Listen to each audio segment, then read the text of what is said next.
imaging updates in IBD, what we have and what we need.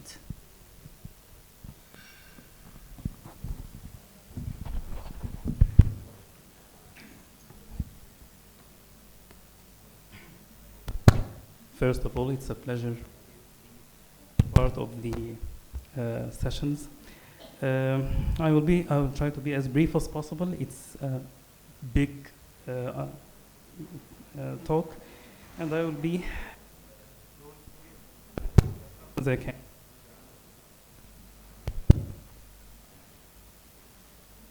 Okay, first of all, what are the current standings in the imaging of IBD? Imaging is becoming the cornerstone in management of IBD patients, in cases of monitoring disease activity, in assessment of complications, and in special types, including perianal Crohn's disease. The imaging provides a way to assess what's called the transmural response, which is the resolution of the changes, structural changes of the wall in cases of IBD. No other modality or tool can assess this concept. In the recent and the most recent guidelines, which is the stride to in the treat to target strategies, transmural healing has been incorporated as an informal target for clinicians to achieve using the imaging modalities. Okay, the ECHO or the European guidelines state that both MR and ultrasound can be used to assess transmural healing with equivalent sensitivities and specificities. So which can we use and which can we prefer? The ultrasound is gaining ground against MR in the follow-up in cases of Crohn's disease and ulcerative colitis, since the ultrasound is cheap and it's available and it's better for assessment from the patient's perspective. However, it is limited in obese patients and in deep pathologies.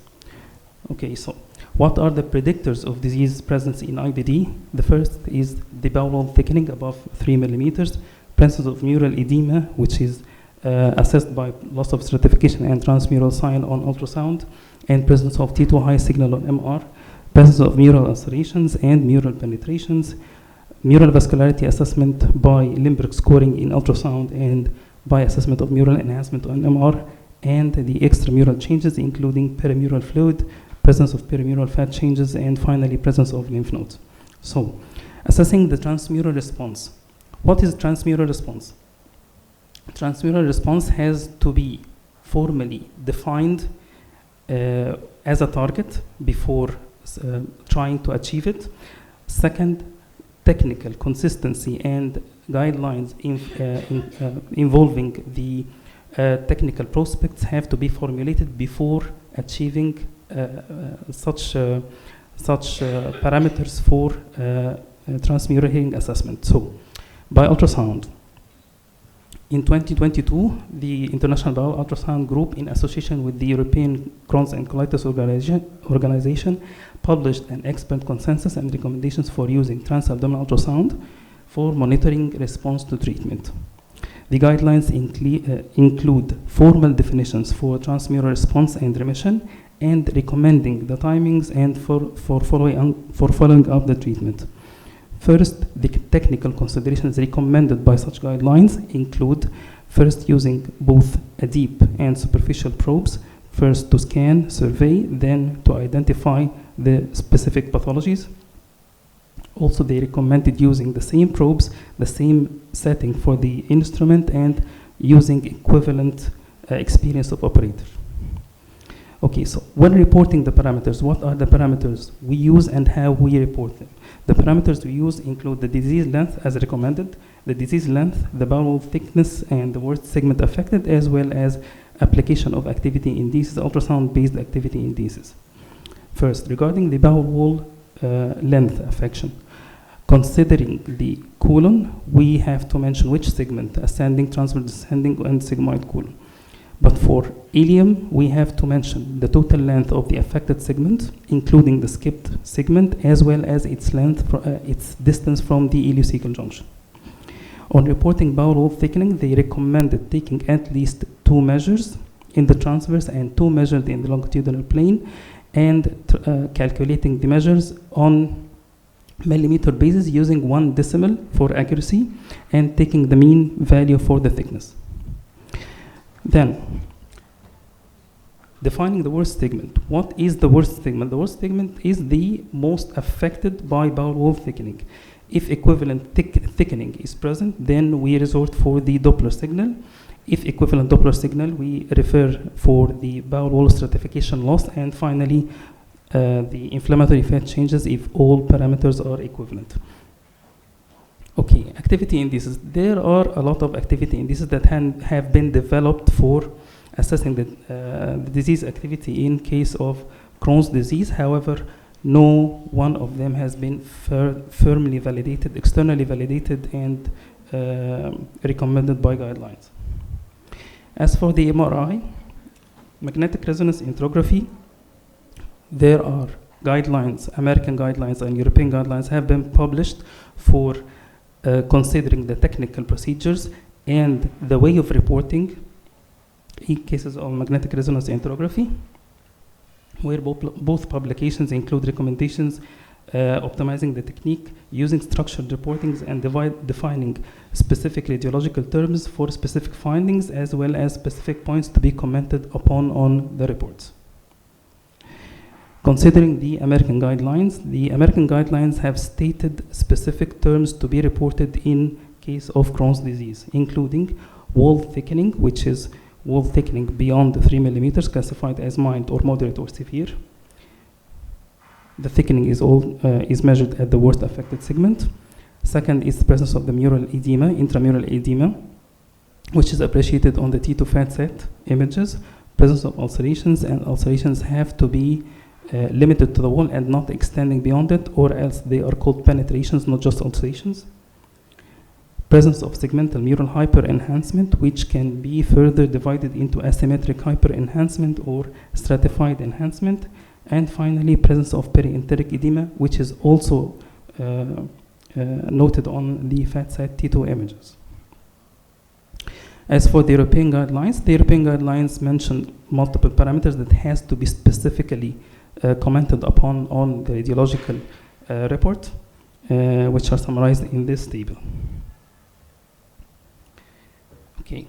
As for the response, transmural response or remission, to date, no consensus nor definition has been carried for defining transmural response or remission on MRI basis.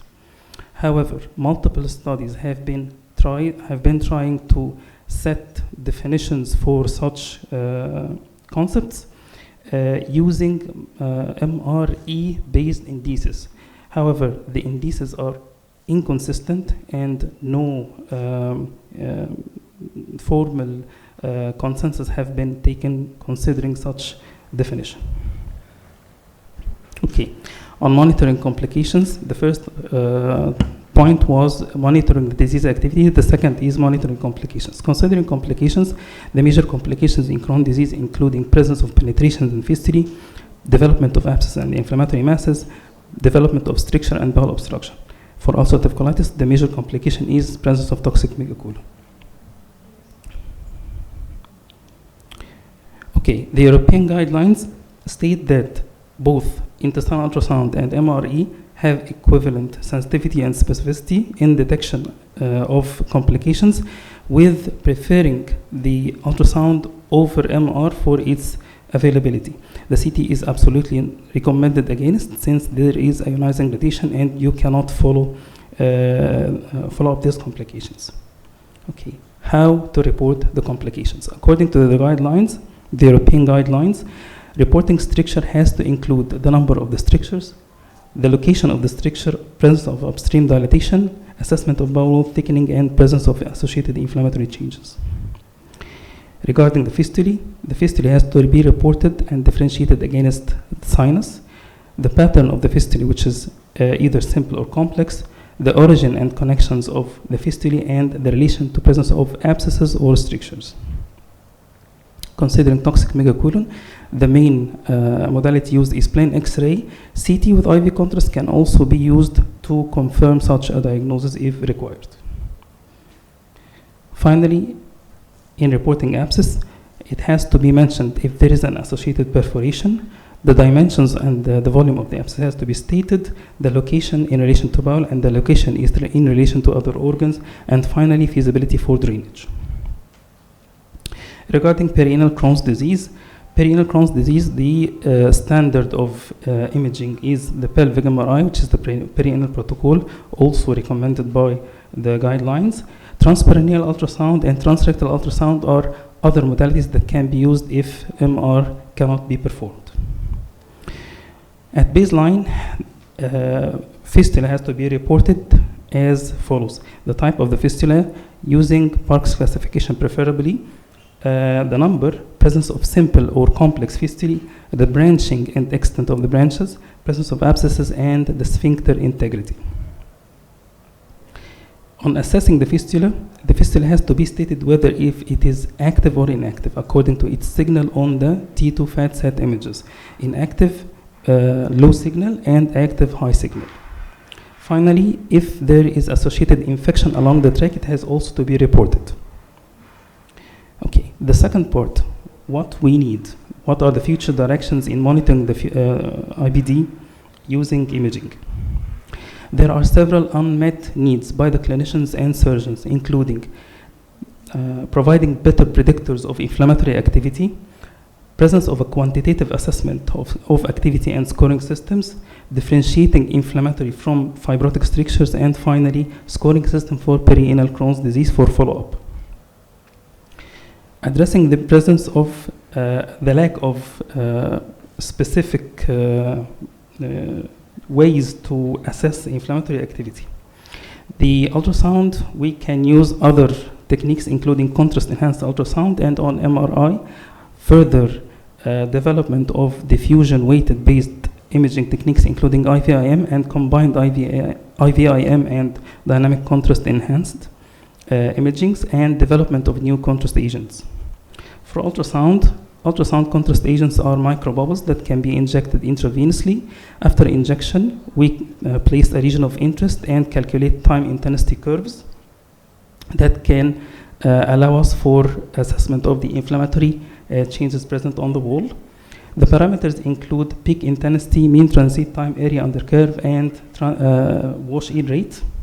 Finally, the diagnostic performance of contrast-enhanced ultrasound have been assessed by multiple studies, and most studies compared it to the endoscopic scores, and it showed very high accuracy ranging from 95 to 98%. As for the MRI diffusion-based techniques such as the IVIM and combined IVIM and contrast, Dr. May will talk exclusively for this topic after me. Development of new contrast agents. The new contrast agents include T1-based contrast agents and T2-based contrast agents. The T1 contrast agents include the gadolinium-loaded chitosan nanoparticles, PEG-coated gadolinium in Prussian blue nanoparticles, and ultra-small super paramagnetic iron oxide. And the T2-based are the super paramagnetic iron oxide. Those agents have very high affinity to inflamed mucosa, and they show the earliest signs of inflammatory activity in Crohn's disease. And they have another advantage, is that they can be administered orally, not intravenously. So we can administer them in patients with renal impairment. However, all those contrast agents are still under development, used only on animal models, and no human trials have been done yet. As for developing scoring system, a lot of scoring systems have been developed for ultrasound and for MRI, including simple ultrasound score, IBAS-SAS, TRUST, and ultrasound and ulcerative colitis. For the ultrasound, the Maria simplified Maria, Claremont, MEGS, CDMI, and Nancy score for ulcerative colitis in MRE. The most important scoring systems for the ultrasound is the IBAS-SAS, and for MR are the Maria and simplified Maria scores, which can be illustrated using those following parameters and the equation. This is for the IBAS-SAS and this is for the Maria. The Maria can be calculated for each segment. Then all segments can be calculated assessing for the global score or global Maria score. However, despite that, no external validation have been formally done, and no meta-analysis have been done comparing those scoring systems, and no recommendations have been done considering these for following up the patients. Differentiating inflammatory from fibrotic stricture is a very critical thing for surgeons and clinicians in the course of IBD. Ultrasound can be used using elastography and multiparametric ultrasound, and MRE can be used magnetic transfer. I need 2 minutes. 2 minutes. Okay. MRE we can use magnetization transfer imaging and hybrid imaging, actually the gallium FAPI, PET MRI. For ultrasound elastography, we can use strain elastography and shear wave elastography, calculating the strain ratio and the kilopascals, reflecting the degree of tissue stiffness and fibrosis. Shear wave elastography have provided better than strain elastography in assessment of fibrosis, and recently contrast ultrasound have been incorporated with shear wave elastography to quantify both the inflammatory and fibrotic component in those cases. As for the MRE, magnetization transfer imaging uses magnetization transfer ratio to calculate the ratio between the static protons, which indicate the fibrosis, and the free protons, which indicate the inflammation. Calculating such a ratio can be used to reflect the degree of fibrosis. Multiple studies have set a value of about 35% to 39% to differentiate mild from moderate to severe degrees of fibrosis. As for the gallium FAPI, or fibroblast activation protein inhibitor tracer, it's an isotope tracer which can be used. It has high affinity for regions with fibroblastic reaction, so it can be used in the context of Crohn's disease to quantify the degree of fibrosis through the calculation of the SUV max. Finally, scoring diseases for perianal Crohn's disease have been currently developed, including the Van Aske index, the modified Van Aske index, and the Magnify CD index. Okay, so our take-home message. Imaging currently plays an adjuvant role for assessment and treatment response by transmural healing. Ultrasound is gaining ground over MR in monitoring the disease. Recent recommendations for monitoring transmural remission for Crohn's and ulcerative colitis by ultrasound has been done. Several unmet needs by imaging are still present, including more accurate assessment of inflammatory activity, radiological scoring system, and differentiating fibrotic from inflammatory strictures. Thank you.